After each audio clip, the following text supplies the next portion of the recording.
il y a quelque temps, j'ai relu un verset et j'avais vraiment jamais réalisé la profondeur de ce verset. C'est dans les Romains et c'est Paul qui dit aux chrétiens, ne réalisez-vous pas que la bonté de Dieu vous pousse à la repentance? Et j'ai commencé à méditer sur ce verset. Et je me suis dit, attends, nous avons souvent une conception que pour que les gens viennent à Christ, pour qu'ils se repentent, il faut qu'ils en prennent plein la figure.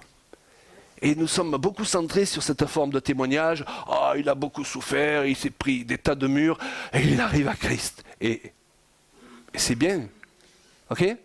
Mais souvent, les gens sont obligés de venir à Christ parce qu'ils sont trop têtus. Et le Seigneur est obligé de permettre certaines choses pour que notre orgueil soit brisé.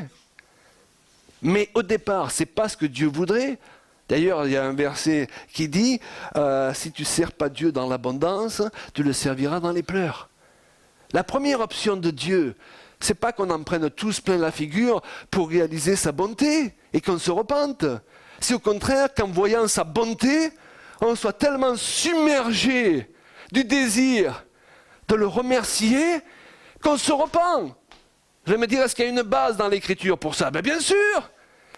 Lorsque Pierre, ayant passé la nuit à pêcher, ne prend aucun poisson, Jésus intervient, il monte dans la barque, et là, waouh, c'est la pêche miraculeuse, si bien que les barques commencent à enfoncer.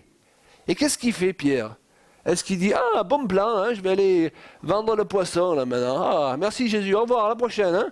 Je te téléphone pour le prochain miracle. Hein. Non. Oh. Il tombe à genoux. Il est convaincu de pécher à cause de la bonté de Dieu.